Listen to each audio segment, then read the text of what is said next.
नमस्कार साथियों, स्वागत आप सभी का उत्कर्ष क्लासेस के डिजिटल लाइव प्लेटफॉर्म पर। सभी प्रिय विद्यार्थियों को गुड इवनिंग, जय श्री कृष्णा, राधे राधे।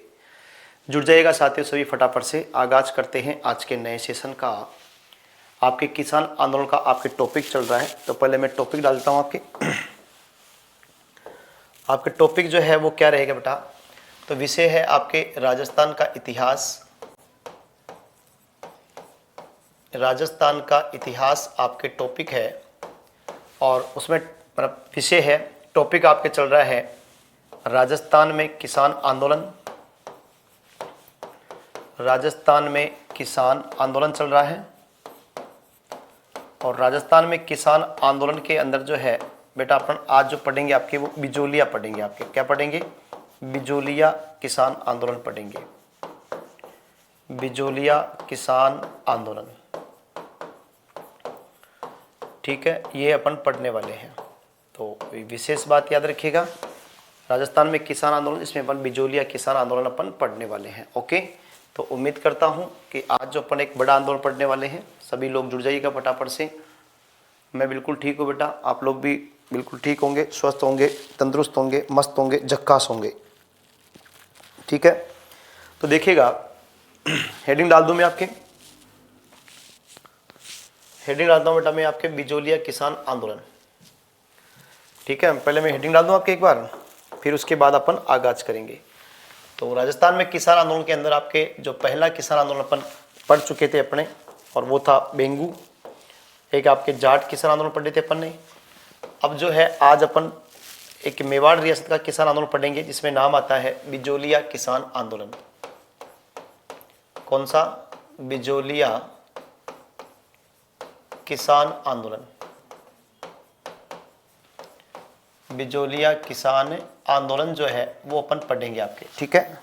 और बिजोलिया किसान आंदोलन जो है बेटा ये शुरू हुआ था आपके कब? 1897 में शुरू हुआ और 1941 तक चला। आपके 1897 से लेकर के 1941 तक का काल आपके किसका है?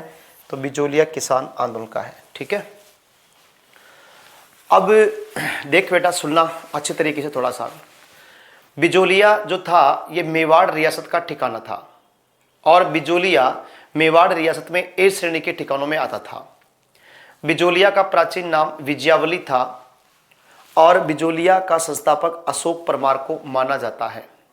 किसको? अशोक परमार को माना जाता है। बिजोलिया की जो जागीर है, जो ऊपर माल की जागीर थी, वो प्रदान की थी आपके किसको? तो बेटा वो प्रदान की थी राणा सांगा ने वीरता से प्रसन्न होकर के। किसने? राणा सांगा के वीरता से प्रसन्न होकर के जो है उन्होंने बिजोलिया की जागीर जो है उनको प्रदान की थी।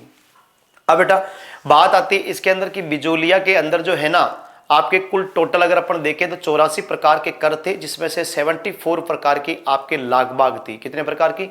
74 प्रकार की लागबाग थी और 9 प्रकार की बेट बिगाड़ थी और एक जो था वो भू राजस्व था। अब बात यह आती है कि बिजोलिया किसान आंदोलन जो हुआ वो यानी कि मतलब मैं कह सकता हूं कि करों को लेकर के या लागबाग को लेकर के हुआ था। उस समय बिजोलिया का जो सामंत था, उस सामंत के बारे में अगर अपन जिक्र करते हैं कि बिजोलिया का जो सामंत था वो सामंत आपके कौन था, तो बेटा उसका नाम आता है आपके राव कृष्ण सिंह। ध्यान रखना, क्या नाम आता है? राव कृष्ण सिंह था। बिजोलिया के अंदर कुल 83 गांव जो थे वो टोटल वहां पर आया करते थे। बिजोलिया के ठाकुर को या सामंत को जो है रावजी या उमरावजी कहा जाता था। रावजी या उमरावजी आपके कहा जाता था। लागबाग होती है बेटा कि अनावश्यक खर्चों की पूर्ति करने के लिए किसानों से जबरदस्ती वसूले गए कर, वो आपके लागबाग कहलाते हैं, ठीक है। तो देखो बेसिक बातें करूं मैं पहले तो बिजोलिया के बारे में। अगर मैं लिखूं, यहां पर लिखूं मैं आपके बिजोलिया, क्या लिखूं? बिजोलिया का अगर मैं डिस्कस करता हूं तो बिजोलिया बेटा ध्यान रखना ये वर्तमान में तो आपके भीलवाड़ा में आता है। वर्तमान में किस में आता है? भीलवाड़ा डिस्ट्रिक्ट में आता है, ठीक है। और बिजोलिया जो था इसका प्राचीन नाम था विजयावली। प्राचीन नाम की बात करें तो प्राचीन नाम था विजयावली, याद रखना, ठीक है, विजयावली। और फिर आगे बात करें बिजोलिया का संस्थापक कौन था, तो बिजोलिया का संस्थापक की बात करता हूं तो संस्थापक का नाम आता है अशोक परमार। क्या नाम आता है? अशोक परमार नाम आता है। थोड़ी बेसिक बातें कर रहा हूं, फिर आंदोलन की ओर चलेंगे। बिजोलिया जो था ये मेवाड़ रियासत का ए श्रेणी का ठिकाना था। मेवाड़ रियासत का ए श्रेणी का ठिकाना था। कौन सी का? ए श्रेणी का ठिकाना। ए श्रेणी का ठिकाना। तो ये ए श्रेणी का क्या था? ठिकाना था। और इसमें सर्वाधिक जो किसान थे, सर्वाधिक किसान जो थे वो धाकड़ जाति के थे। सर्वाधिक किसान जो थे वो थे कौन से? तो धाकड़ जाति के यहाँ पर सबसे ज्यादा किसान थे आपके, ठीक है। धाकड़ जाति के सर्वाधिक किसान थे। और उसके बाद बात करें अपन, तो यहाँ पर कुल जो है 84 प्रकार के कर थे आपके। कितने प्रकार के? 84 प्रकार के क्या थे? यहाँ पर कर थे, ठीक है। 84 प्रकार के कर थे। इन 84 प्रकार के करों में 74 प्रकार की लाग बाग थी आपके। 74 प्रकार की क्या थी? यहाँ पर लाग बाग थी, ठीक है। और 9 प्रकार की बेट बेगार थी। कितने प्रकार की? 9 प्रकार की यहाँ पर क्या थी? आपके बेट बेगार थी। 9 प्रकार की बेट बेगार। और बेटा एक जो था इसमें भू राजस्व था। तो टोटल जोड़ोगे तो आप कितने हो जाएंगे? तो बेटा आपके हो जाएंगे 84, ध्यान रखना। तो 74 और 10 देख लो आप, 84 हो रहे हैं आपके। तो 84 प्रकार के कर थे यहाँ पर। यहाँ के जो ठिकानेदार था, ठिकानेदार को रावजी या उमरावजी कहते थे। ठिकानेदार को रावजी या उमरावजी कहते थे। रावजी या उमरावजी कहते थे। ठिकानेदार को रावजी या उमरावजी जो है वो यहाँ पर कहा जाता था, ठीक है। बात समझ में आई ना? है नरेंद्र बोल रहा है सर, कला संस्कृति वाले सर ने डूंगर जी का उपनाम बल सिंह। बेटा बल सिंह जो है ना उनके भतीजे का नाम है, ठीक है। मैंने बात की थी, मैंने कला संस्कृति वाले सर से, और राजेश पालीवाल सर है जो कला संस्कृति पढ़ाते हैं, उनसे पूछा था मैंने। तो उन्होंने बोला कि सर वो उनके भतीजे हैं और डूंग जी का जो नाम है वो डूंगर सिंह ही है, ठीक है। बाकी मैं और एक बार प्रेम शंकर सर से बात कर लूँगा, नरेंद्र सिंह, टेंशन मत लेना, ठीक है ना। ओके, मैं बात कर लूँगा आपके, ठीक है। कल बात करके कंफर्म बता दूंगा। बाकी आप डूंगर सिंह ही ध्यान रखना उनका, ठीक है।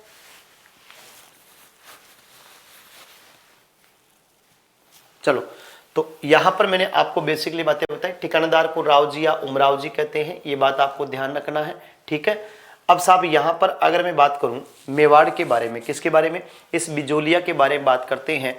तो यहां पर बेटा बिजोलिया जो है 84 प्रकार के कर थे, धाकड़ जाति के किसान थे, ए श्रेणी के थे। अब ये जो आंदोलन था, ये ध्यान रखना, बिजोलिया किसान आंदोलन जो था, इसमें अगर मैं बात करता हूं तो देखो सबसे पहले सर्वाधिक समय तक चलने वाला किसान आंदोलन, सर्वाधिक समय तक चलने वाला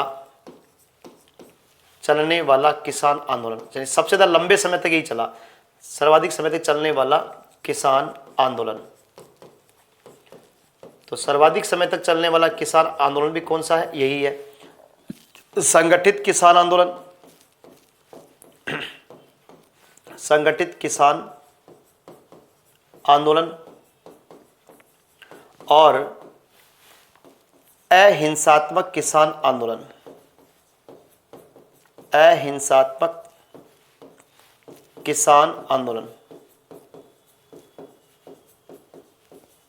अहिंसात्मक क्या है आपके? किसान आंदोलन भी ये था। तो सर्वाधिक लंबे समय तक चला, ठीक है, सर्वाधिक लंबे समय तक चला संगठित किसान आंदोलन है, और साथ में अहिंसात्मक किसान आंदोलन है। ये 3 चरणों में हुआ आपके। कितने में?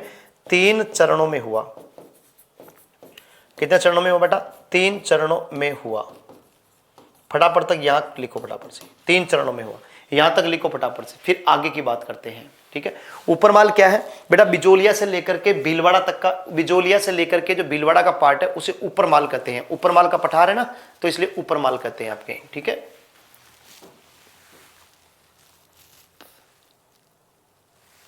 लिखो फटाफट से यहां तक।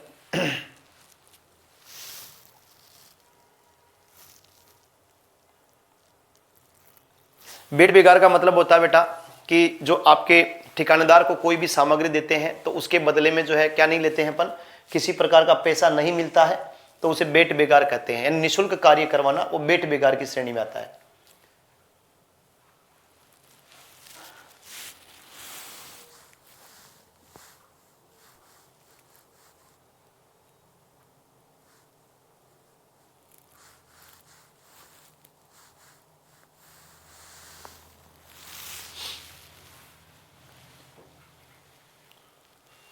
ऊपरमाल पंच बोर्ड की स्थापना 1917 में हुई थी बेटा, अभी आगे आने वाला है, ठीक है। बिजोलिया था बेटा ऊपरमाल की जागीर का मुख्यालय, ठीक है।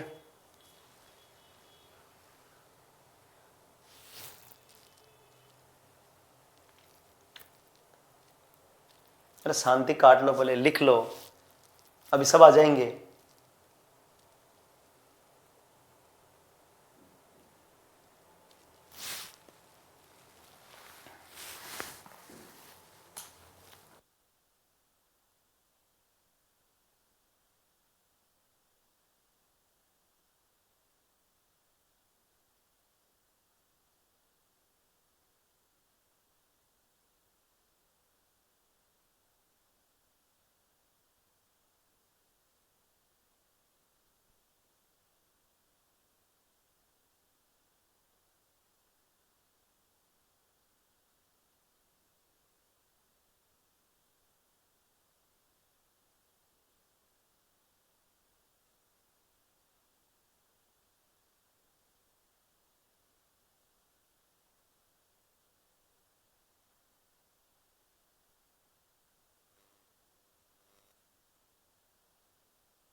लिख लिया क्या?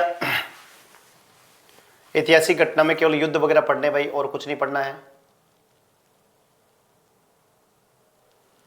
बुरा जांच, ये क्या लिखा प्रज्ञा, समझ में नहीं आया मेरे, आपने क्या लिखा है?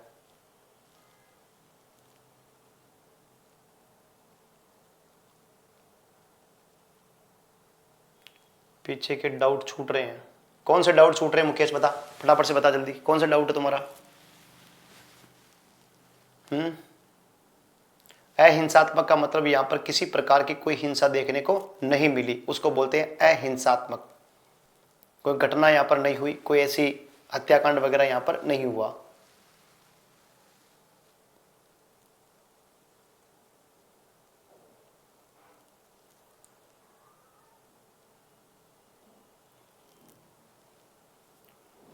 मुकेश फटाफट से लिख, कौन सा डाउट छूट रहा है आपका, जल्दी से लिख फटाफट से, टाइम नहीं है।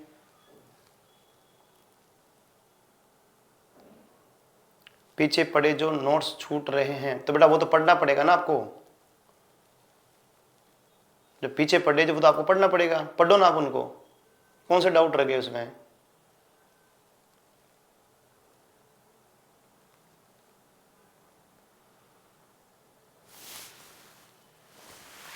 कौन सा लोग हटाओ यार।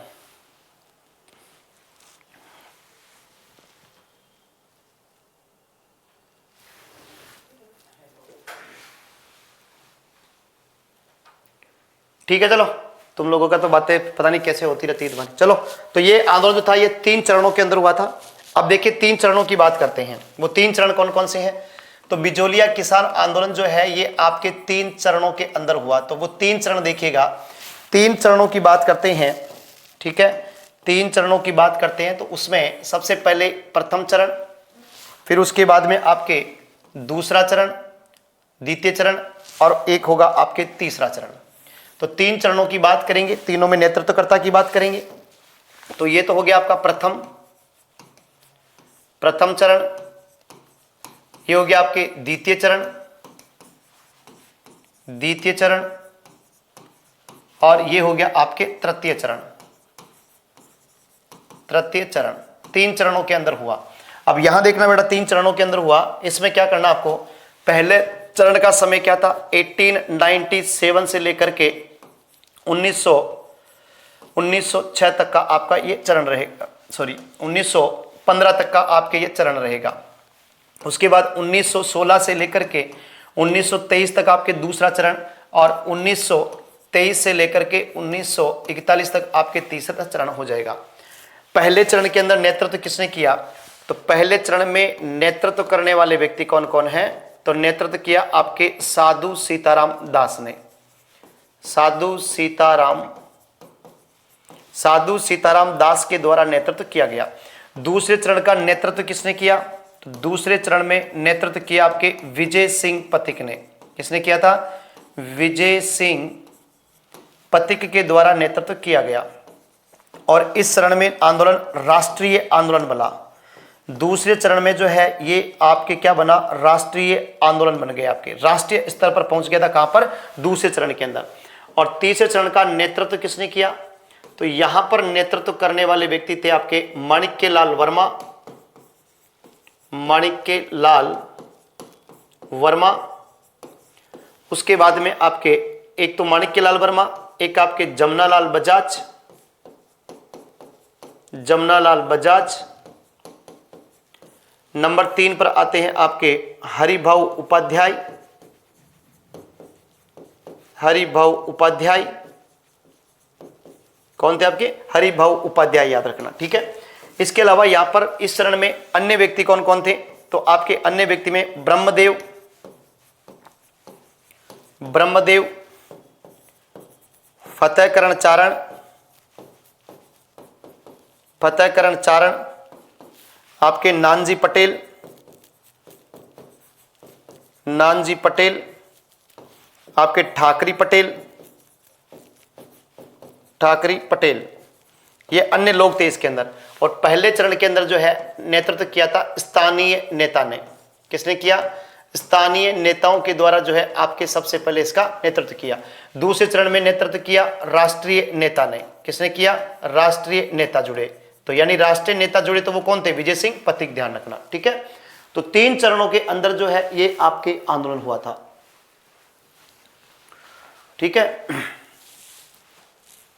किसान आंदोलन नहीं, सिलेबस में नहीं है। अरे बेटा ध्यान रखना, आपके स्वतंत्रता आंदोलन दे रखा ना, वो किसान आंदोलन के टॉपिक हो जाते हैं। स्वतंत्रता आंदोलन हो जाता है आपके, इसमें किसान आंदोलन, प्रजामंडल सब आते हैं उसमें, ठीक है। पढ़ लो आराम से, शांति से। प्रश्न आ गया तो फिर करोगे कि लो प्रश्न नहीं पढ़ाया गया। तुम लोग है ना किसी के सगे नहीं होते हो। किसान आंदोलन छोड़ दूंगा और प्रश्न आ गया ना एक भी, तो बोलेंगे हमारे को तो पढ़ाया ही नहीं, तुम वहां पर भी बोल जाओगे। तो जो पढ़ा रहा हूं उसको पढ़ लो आराम से, ठीक है।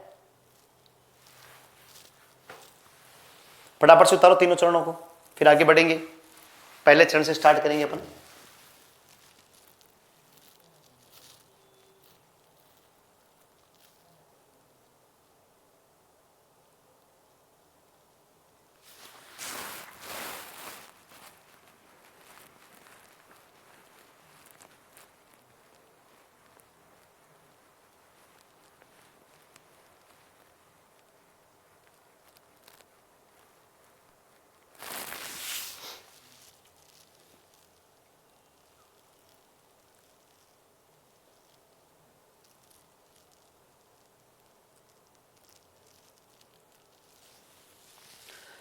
तीनों चरणों का ध्यान रखना भाई। पहले चरण का नेतृत्व साधु सीताराम दास ने किया है, ये अन्य लोग हैं, ठीक है। उधर नेतृत्व विजय सिंह पथिक ने किया है, उधर आपके माणिक्यलाल वर्मा, जमनालाल बजाज, हरिभाऊ उपाध्याय, ठीक है। पढ़ लो आराम से। नहीं है तो आपको फ्री के अंदर मिल रहा टॉपिक, तो पढ़ने में जोर आ रहा है क्या आप लोगों को, है? वही नहीं है, यही नहीं है। मेरे क्या जरा नहीं पढ़ूंगा मैं, तो कल कर दूंगा बंद, दूसरा टॉपिक कर दूंगा स्टार्ट। फिर क्वेश्चन आ गया तो मुझे मत बोलना, इसकी भी गारंटी लेना। फिर बेटे अपने ज्ञान देने के लिए आ जाते हैं सारे के सारे ज्ञानी लोग, कर्नल टोडी से में बेटे सारे। लिख लिया क्या? तो ये चरणों के बारे में। अब देखो मैं एक एक चरण के बारे में डिफाइन करूंगा। यहां पर पहला चरण स्टार्ट करेंगे, फिर द्वितीय, फिर और आपके कौन सा तीसरा चरण, ठीक है। तो ये बात अपन ध्यान रखने का।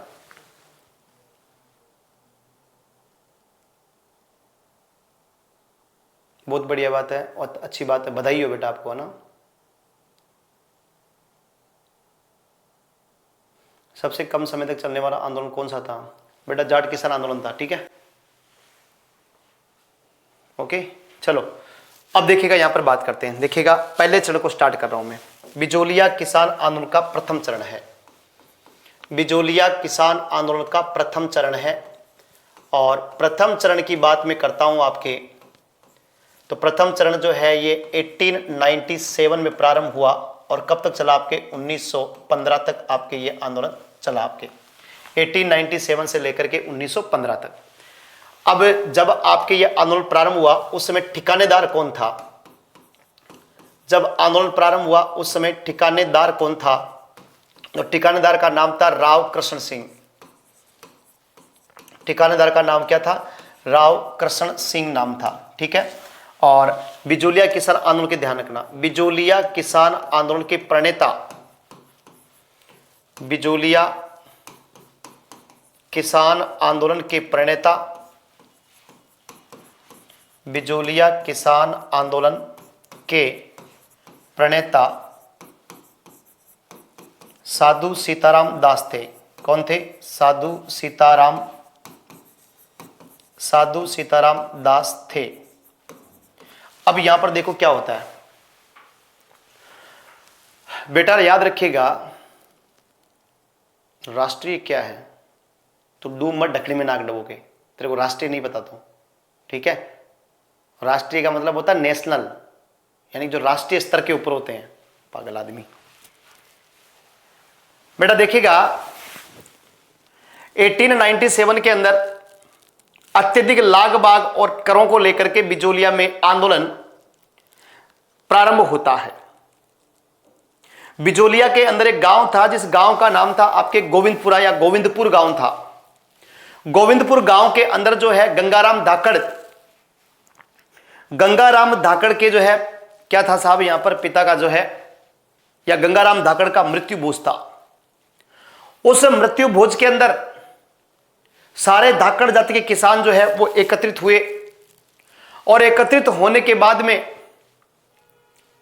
कहते कि वहां पर एक निर्णय लिया गया, और निर्णय ये लिया कि नानाजी पटेल और ठाकरी पटेल जो है वो बिजोलिया के महाराणा से जाकर के मिलेंगे और बिजोलिया में जो अत्याचार हो रहे हैं किसानों के ऊपर उनके बारे में अवगत करवाएंगे।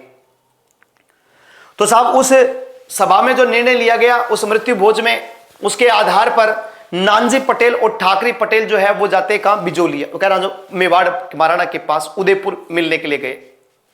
जब वो उदयपुर मिलने के लिए जाते हैं, वहां पर काफी समय के बाद में, लगभग 6-7 महीने बाद में जाकर के महाराणा से मुलाकात होती है। जब महाराणा से मुलाकात होती है तो मेवाड़ के महाराणा को बताया कि भाई बिजोलिया में इस प्रकार किसानों के ऊपर अत्याचार हो रहे हैं, इस प्रकार से हमारे ऊपर जो है अत्याचार किए जा रहे हैं, आप जो है उनके लिए कुछ कीजिए। तो ऐसा कहते हैं कि साहब उन अत्याचारों के लिए जो है, बिजोलिया के ऊपर जो अत्याचार थे उसके लिए महाराणा के द्वारा जो है एक प्रयास किया गया, महाराणा के लिए जो है एक प्रयास किया गया, और महाराणा ने हामिद हुसैन को जो है भेजा कहां, आपके क्या नाम, बिजोलिया। अब साहब जब बिजोलिया की शिकायतें महाराणा को मिली तो महाराणा ने हाथों हाथ घुमाया फोन, और फोन घुमा करके बोला, किसको बेटा, फोन घुमा करके बोलते हैं किसको, तो याद रखना बिजोलिया के सामंत को, जिसका नाम था कृष्ण सिंह। कृष्ण सिंह को बोला रहा, कृष्ण सिंह तेरी शिकायतें आ रही है, किसान लोग तेरी शिकायतें लेकर के आए हैं, मुझे नहीं पता कि बिजोलिया का मामला क्या है, लेकिन एक बात ध्यान रखना, किसानों की जो भी समस्याएं हैं उन समस्याओं का समाधान किया जाए। अब साहब कृष्ण सिंह को इतनी बात तो बोल दी, लेकिन ज्यादा दबाव मेवाड़ के महाराणा के द्वारा नहीं डाला गया। जब बेटा ज्यादा दबाव नहीं डाला गया तो कृष्ण सिंह के हौसले बुलंद हो गए। कृष्ण सिंह ने कहा कि क्या कर लेंगे महाराणा मेरा, और कृष्ण सिंह ने कहा कि पता लगाओ उस व्यक्ति का जो महाराणा के पास कौन गया था, महाराणा के पास कौन गया था।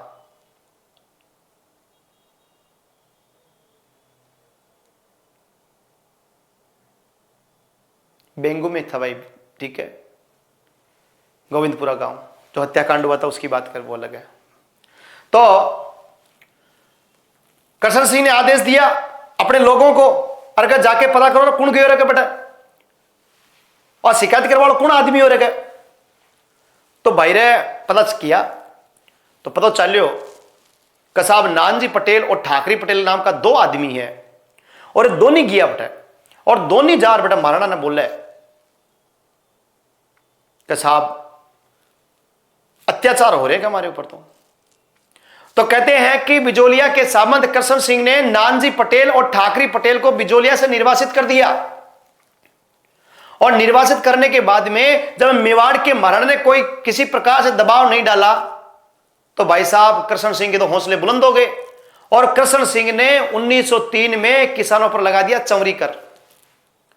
चौरी कर का मतलब होता है बेटा कि प्रत्येक किसान के घर पर कभी भी पुत्री का मतलब विवाह होगा तो किसान जो है अपनी पुत्री के विवाह के ऊपर जो टैक्स देगा वो कहलाता है चौरी कर। 1903 में कृष्ण सिंह ने पुत्री के विवाह के ऊपर भी टैक्स लगा दिया। मतलब यह था बेटा कि अगर कोई भी किसान अगर मान लो अपनी बेटी का शादी करेगा तो उस शादी के करने से पहले ठिकानेदार को 5 या 13 रुपए टैक्स देना पड़ेगा, नहीं तो वो शादी नहीं कर सकता। तो भाई 1903 में चौरी कर लगा दिया कृष्ण सिंह ने। अब साहब क्या हुआ कि चौरी कर लगाने के बाद में किसानों में रोष व्याप्त हो गया कि यार तू ठीक नहीं कर रहा है, ऐसे हम नहीं देंगे तेरे को चौरी कर।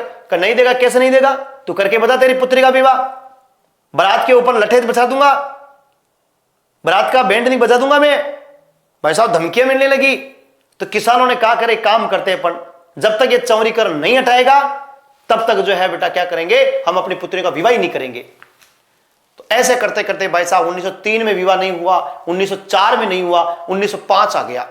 1905 में आका तीज के दिन आने वाला था। किसानों के कहा कि यार ये कैसे अन्याय हो गया अपने ऊपर, ये कैसे अन्याय हो गया।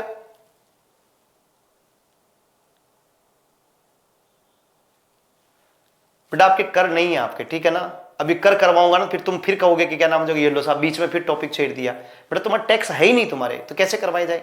जो टैक्स आएंगे बीच में वो मैं करवा दूंगा वैसे, जो आपके लिए इंपॉर्टेंट है, ठीक है। तो अब भाई रे यहां पर हुआ क्या कि सामंत ने मना कर दिया कि साहब अब तो ऐसा नहीं हो सकता। किसानों ने कहा कि एक काम करते हैं। किसानों ने 2 साल तक अपनी पुत्रियों का विवाह नहीं किया। अब साहब बिजोलिया में लगभग 200 लड़कियां विवाह योग्य हो गई, लेकिन शादी करे तो कैसे, क्योंकि टैक्स देना पड़ेगा, और टैक्स भी 5 रुपए या 13 रुपए। अब साहब क्या नाम जो किसानों ने कहा कि काम करते हैं, पर सामंत सिंह के पास चलते हैं, मतलब सॉरी सामंत के पास चलते हैं। तो साहब वो सामंत के पास गए। सामंत के पास गए तो सामंत ने कहा कि टैक्स तो देना पड़ेगा। दुर्व्यवहार किया, दुर्व्यवहार किया। अब साहब किसान ने क्या नाम किसानों सामंत ने किसानों के साथ में दुर्व्यवहार किया और उन लड़कियों के साथ में भी दुर्व्यवहार किया। तो साहब क्या किया जाए, तो किसानों ने बेटा प्रण ले लिया वहां पर, कई इस 1905 में जो आका तीज आएगी उस आका तीज पर हम खेत नहीं जोएंगे, हल नहीं चलाएंगे खेतों में। और किसानों ने कहा कि अपन पलायन कर जाते हैं।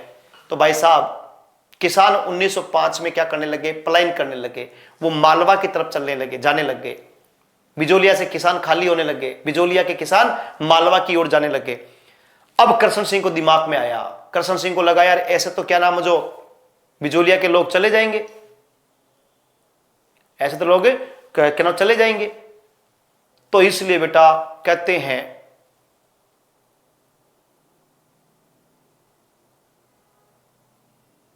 हाँ रंजित धन्यवाद। हाँ तो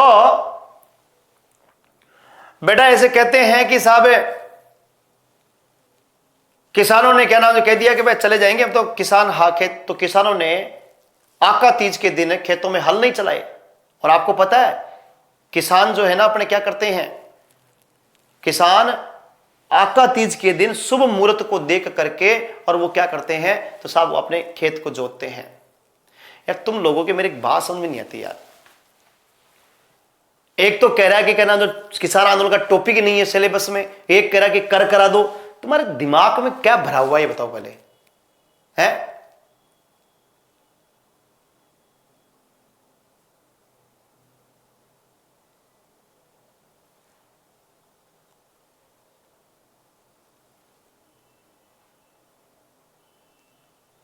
नहीं बेटा ऐसा कुछ नहीं। देखो नरेंद्र सिंह, हाँ सबकी अलग अलग परिस्थितियां होती है ना। मेवाड़ तो वो एक धरा रही है, ऐसा नहीं सोच सकते आप ना। देखो सबकी अलग अलग परिस्थितियां हैं, अलग अलग कंडीशंस हैं, इन चीज़ों को आप मत सोचिएगा, ठीक है ना। तो ऐसे नहीं सोचते अपन, सब राजा महाराजा अपने हिसाब से सब अच्छे थे, सबकी अलग अलग क्या नाम जो परिस्थितियां रही है, उन परिस्थितियों के हिसाब से उन्होंने क्या नाम जो काम किया था आपके, ठीक है। तो ऐसा अपने को कभी नहीं सोचना, ठीक है।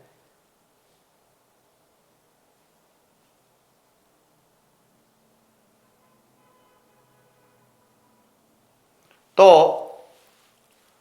1905 में किसान जो है वो बिल्कुल भी क्या नहीं लगाते, आपके क्या नाम है, जो उन्होंने विवाह नहीं किए, और साथ उन्होंने क्या नाम है जो हल नहीं चलाए, किसान पलायन करने लग गए यहां पर।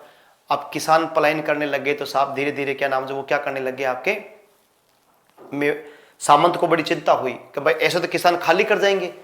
तो इसलिए आपके क्या नाम सामंत ने, कृष्ण सिंह ने क्या किया कि जो चौरी कर लगाया था वो चौरी कर हटा दिया, और जो भू राजस्व था, जो लगान थी, वो लगान भी उसने 40% क्या कर दिया, कम कर दिया। लेकिन बेटा होता क्या है कि 1906 के अंदर कृष्ण सिंह की क्या हो गई, मृत्यु हो गई साहब, क्या हो गई, मृत्यु हो गई। ठीक है, तो बेटा अब लिखिएगा, मैं यहां तक की बातें जो मैंने बताई कृष्ण सिंह की मृत्यु तक, उसकी बात लिखता हूं, तो देखिएगा।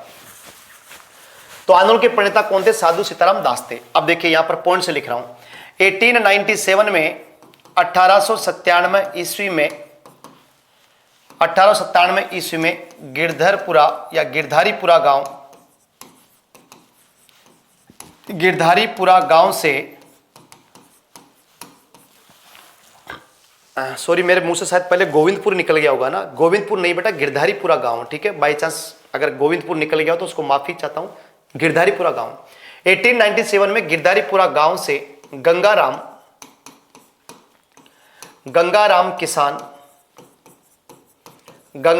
किसान के मृत्यु भोज से, गंगाराम किसान के मृत्यु भोज पर सभी धाकड़ जाति के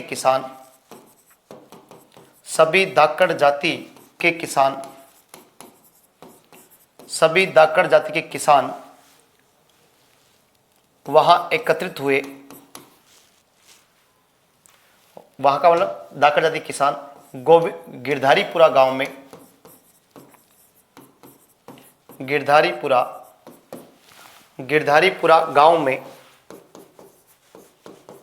गांव में एकत्रित हुए। ठीक है, तो आंदोलन का प्रारंभ गिरधारीपुरा गांव से हुआ है, आपकी ये बात आपको ध्यान रखना है। ठीक है, उसके बाद में देखिएगा आगे बेटा, याद रखना यहां पर नानजी पटेल और ठाकरी पटेल, नानजी पटेल व ठाकरी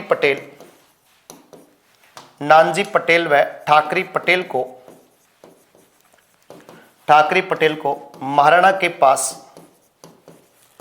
महाराणा फतेह सिंह के पास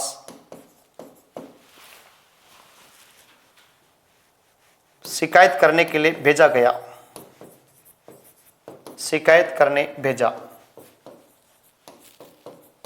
ठीक है, उसके बाद में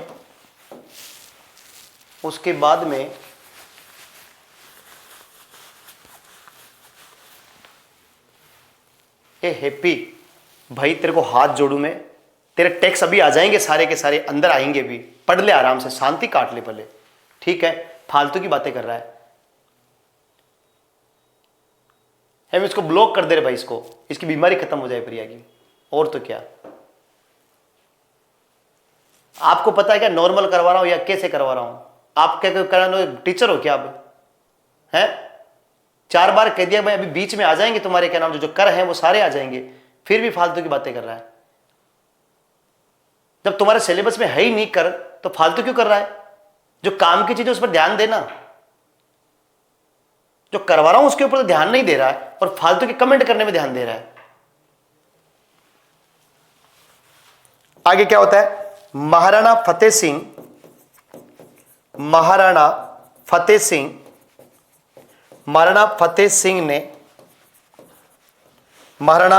सिंह ने हामिद हुसैन को बिजोलिया की जांच के लिए भेजा। हामिद हुसैन को बिजोलिया की जांच के लिए भेजा। याद रखना भाई, ये बहुत इंपॉर्टेंट फैक्ट है कि महाराणा के द्वारा किसको भेजा गया था, तो हामिद हुसैन को जो यहां पर जांच के लिए आपके भेजा जाता है। ठीक है, तो ये विशेष बात आपको यहां पर याद रखनी है। क्लियर? अब देखिए बेटा, ये तो हो गई बात यहां तक।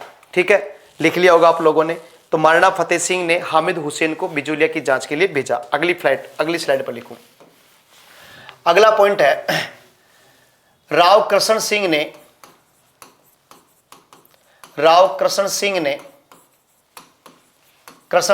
नानजी पटेल व ठाकरी पटेल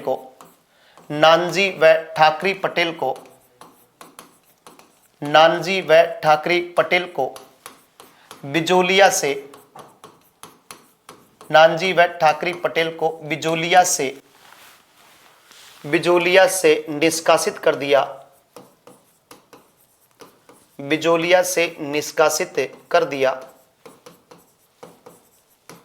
ठीक है, इसके बाद में अगला इंपॉर्टेंट पॉइंट देखिएगा। 1903 ईस्वी में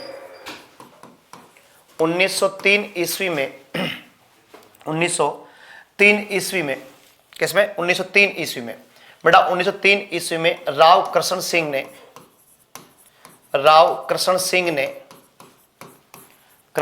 ने चौरी कर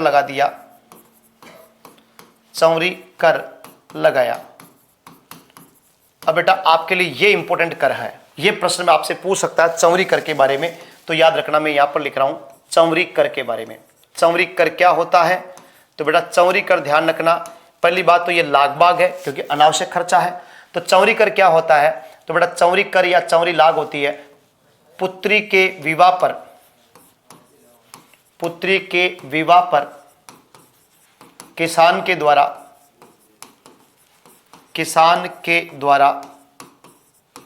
ठिकानेदार को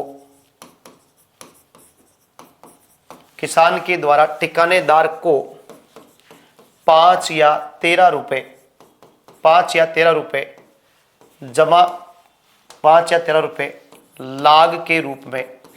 लाग बाग के रूप में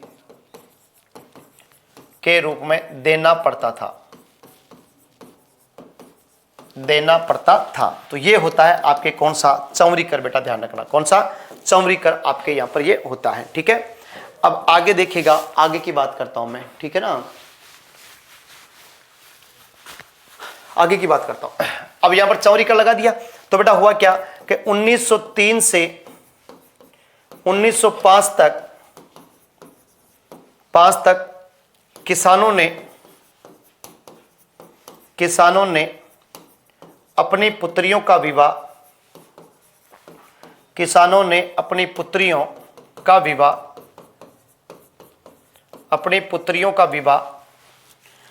नहीं किया। इस कारण लगभग 200 लड़कियां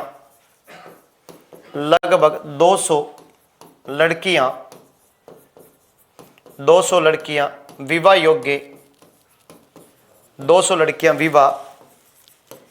योग्य हो गई।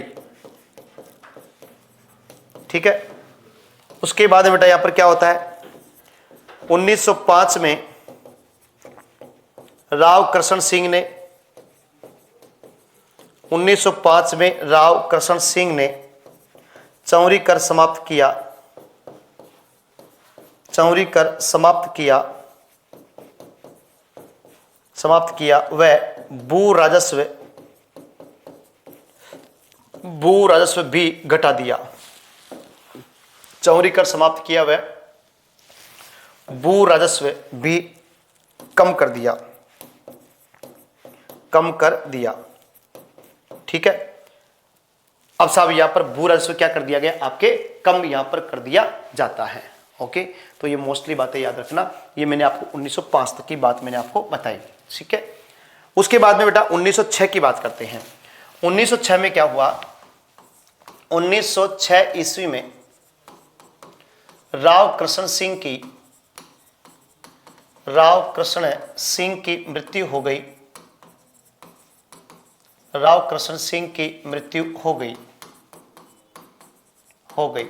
कृष्ण सिंह के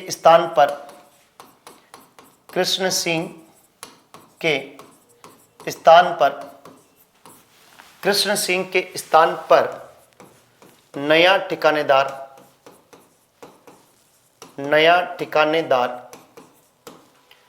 राव पृथ्वी सिंह बना।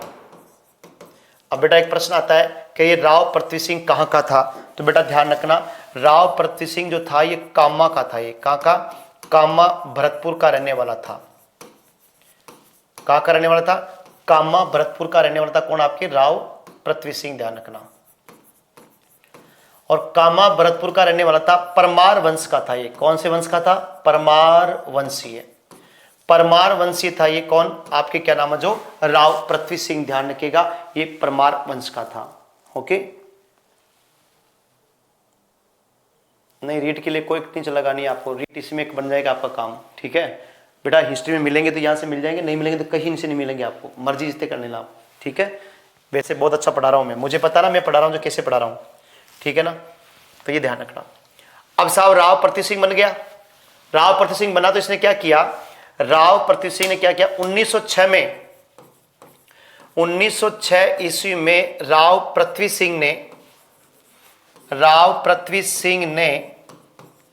सिंह ने तलवार बंदाई कर लगा दी। तलवार बंदाई कर लगाया।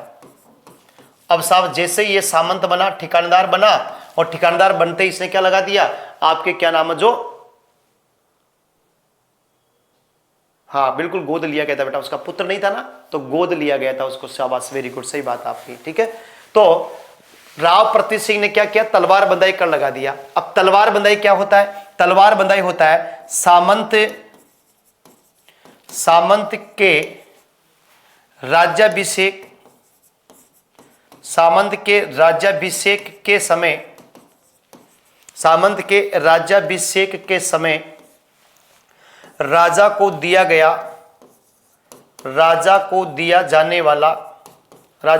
जाने वाला कर, ध्यान रखना। ठीक है, ये तो होता है क्या नाम? जो सामंत देगा, ये सामंत के राज्याभिषेक के समय जो राजा होता है उसको दिया जाने वाला कर है, और ये कौन देगा? सामंत। अब ये तलवार बंदाई जो है ये क्या हो गया? ये किसानों से वसूला जाने लगा। किसानों से वसूला जाने लगा।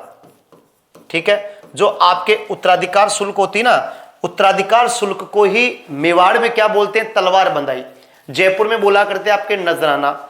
ठीक है ना, तो मतलब कहने का मतलब ये है कि ये उत्तराधिकार शुल्क है, लेकिन मेवाड़ में उसको क्या बोल रहे हैं? तलवार बंदाई बोल रहे हैं। किसने लगाया था? राव पृथ्वी सिंह ने लगाया था बेटा, ये बात ध्यान रखना। और राव पृथ्वी सिंह ने क्या किया? राव पृथ्वी सिंह ने सामंत बनते ही कृष्ण सिंह द्वारा दी गई छूट समाप्त कर दी। कृष्ण सिंह द्वारा दी गई छूट समाप्त कर दी। उसने कहा कि नहीं, किसी प्रकार की कोई छूट नहीं दी जाएगी, तो समाप्त कर दी। तो किसानों में और व्याप्त हो गया रोष बेटा। किसानों में क्या हो गया? रोष व्याप्त हो गया। यहां पर नोट लगा के लिखता हूं मैं, याद रखना भाई। 1905 ईस्वी में साधु सीताराम दास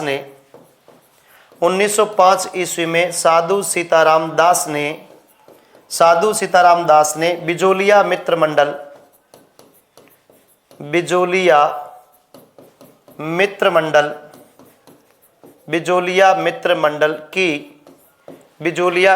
मंडल की स्थापना की। किसकी स्थापना की बेटा? बिजोलिया मित्र मंडल की स्थापना की। ध्यान रखना कब की बात है आपके? तो याद रखना 1905 के अंदर। किसमें? 1905 के अंदर, है ना। अक्षय कुमार, क्या कमेंट है भाई इसका अक्षय कुमार का यार?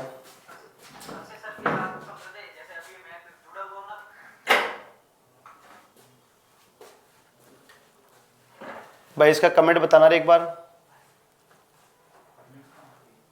अरे यार ये क्या फालतू का कमेंट करता है। ज्योग्राफी क्लास कब लगेगी? लग जाएगी बेटा, जब भी लगेगी आपको नोटिफिकेशन मिल जाएगा ना, टेंशन मत लिया कर। तुम्हारे को 1000 बार कह दिया रे भाई, जब भी आपके लग जाएगा ना तब आपकी क्लास लगती है, उसका नोटिफिकेशन आता है। ठीक है, बावड़ों की जी करते हो तुम लोग, है ना, ऐसे मत करा करो।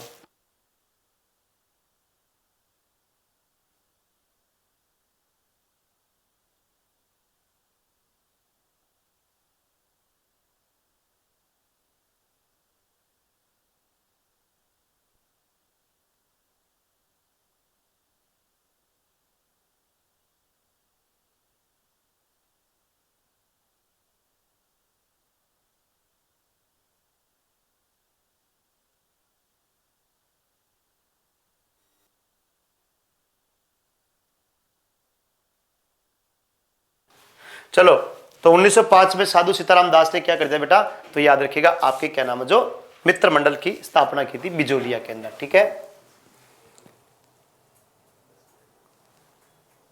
हाँ बिल्कुल बेटा, गोल्ड लिया गया था बिल्कुल। कमेंट नीचे करना भाई। अरे मेरी आवाज आ रही है, क्यों नहीं आ रही आवाज? तुमको लिखने के लिए बोला गया है।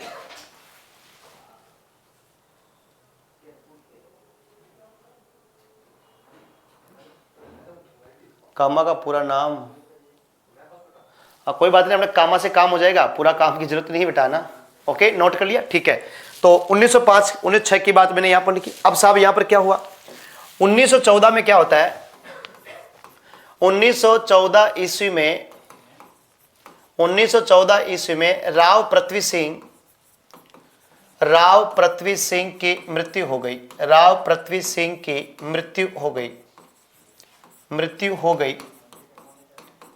ठीक है, और पृथ्वी सिंह की मृत्यु के बाद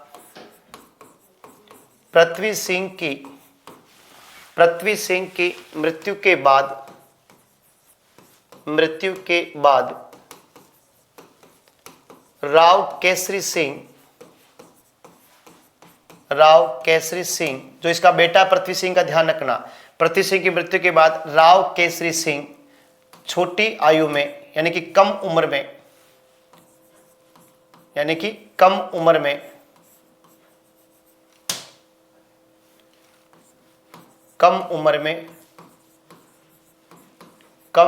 में बिजोलिया का सामंत बना। बिजोलिया का सामंत बना। अब बेटा जैसे ये बिजोलिया का सामंत बना, तो सामंत बनने के बाद में क्या होता है कि यहां पर छोटी आयु में था ना, तो इसलिए मेवाड़ महाराणा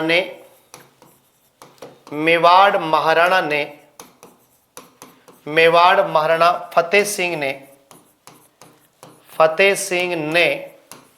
सामंत छोटा होने के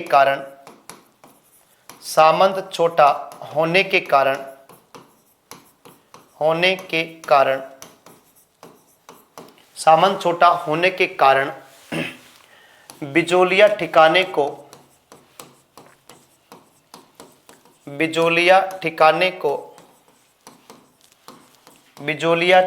को कोर्ट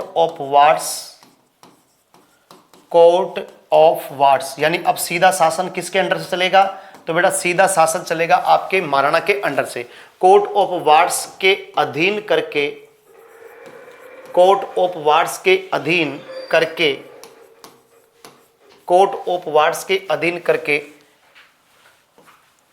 अमर सिंह राणावत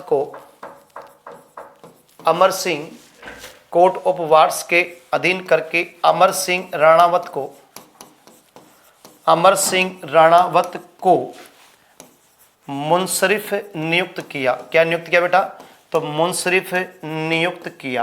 किसको नियुक्त कर दिया, तो याद रखिएगा आपके क्या नाम है, जो अमर सिंह राणावत को यहां पर मुंसरिफ क्या कर दिया, नियुक्त कर दिया। यहां पर ये बात याद रखना बेटा। एक चीज ध्यान रखना इसमें, देखो मैंने एक शब्द लिखा है कोर्ट ऑफ वार्ड्स, मतलब ये था कि जो सामंत है, जो आपका ठिकाना जो है यानी कि जो आपका नॉन शेड्यूल्ड स्टेट है, इस नॉन शेड्यूल्ड स्टेट में जो आपके सामंत बना या जो ठिकानेदार जो बना है वो अभी छोटा है। तो छोटा होने के कारण, कम उम्र में होने के कारण वहां का शासन नहीं देख सकता।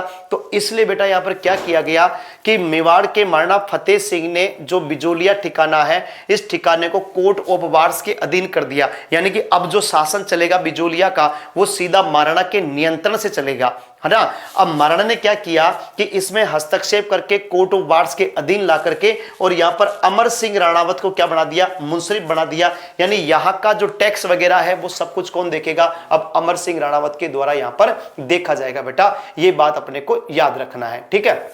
अब यहां पर क्या हुआ कि मुंसरिफ बना तो दिया, लेकिन ये मुंसरिफ क्या था, थोड़ा सा किसानों का हमदर्दी था। क्या था ये थोड़ा सा आपके किसानों का हमदर्दी था, और हमदर्दी होने के कारण इसने क्या किया, किसानों को कुछ रियायतें देने की बात की। तो मेवाड़ के महाराणा फतेह सिंह ने कह दिया कि सुन ले के अमर सिंह राणावत, ठीक है, मैंने तेरे को अपॉइंटमेंट दिया, तो इसका मतलब ये नहीं है कि तुम ये चीज सोचोगे, ठीक है। तो इसलिए बेटा होता क्या है कि यहां पर महाराणा ने क्या कह दिया, तो तो महाराणा ने कहा कि, किसने? महाराणा ने कहा कि, क्या कहा? महाराणा ने कहा कि जब तक सामंत या ठिकानेदार समझदार नहीं हो जाता, जब तक सामंत या ठिकानेदार समझदार नहीं हो जाता तब तक किसी प्रकार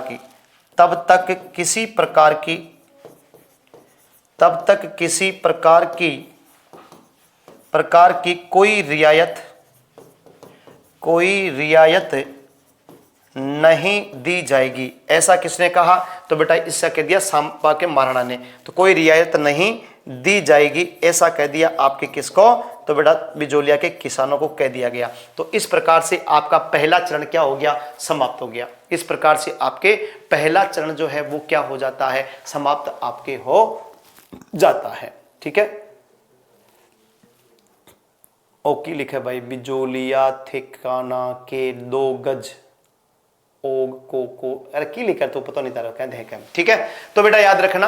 तो ये बात थी। इस प्रकार से आपका पहला चरण क्या हो गया? आपका समाप्त हो गया। उसके बाद में फिर आपके दूसरा चरण प्रारंभ हुआ, लेकिन बेटा वो दूसरा चरण होगा प्रारंभ विजय सिंह पथिक के द्वारा किया जाएगा। ठीक है, अब विजय सिंह पथिक के नेतृत्व में दूसरा चरण होगा आपके 1916 से लेकर के 1923 के बीच में, 1916 टू लेकर के 1923 एडी। यहां पर जो है वो क्या करेंगे? नेतृत्व करेंगे। ठीक है, वहां पर जो है हस्तक्षेप होगा, उनका पार्टिसिपेट वो लोग करेंगे। लेकिन बेटा यहां पर बहुत सी चीजें आपके क्या नाम है जो आने वाली है। ठीक है,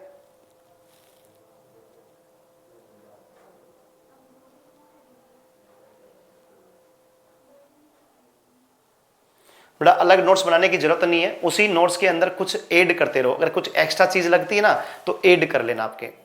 हाँ बिल्कुल, बेंगू ठिकाने को भी कोर्ट ऑफ वार्ड्स के अधीन रखा था। बेंगू ठिकाने को भी क्या रखा था? कोर्ट ऑफ वार्ड्स के अधीन रखा था बेटा। ठीक है ना, तो ये बात ध्यान रखना। तो ये कुछ बातें थी आपके। तो पहला चरण हो गया। अगला चरण होगा बेटा दूसरा, कल वाली क्लास के अंदर। वहां देखेंगे कि कैसे आएंगे विजय सिंह पथिक आपके बिजोलिया, किस प्रकार से करेंगे वो बिजोलिया का नेतृत्व, किसके द्वारा दिया जाएगा उनको नेतृत्व। बिजोलिया पहुंचने के बाद में वो सबसे पहले करेंगे कौन सी संस्था का गठन, किसको बनाएंगे आपके क्या नाम है जो ऊपर माल पंच बोर्ड का सरपंच, और फिर आगे बढ़कर के वो किस प्रकार से राजस्थान सेवा संघ के माध्यम से प्रचार करेंगे, किस प्रकार से प्रताप समाचार पत्र के माध्यम से इसको राष्ट्रीय आंदोलन बनाने का आगाज करेंगे। और ये सब कुछ बातें करेंगे अपन कल वाली क्लास के अंदर।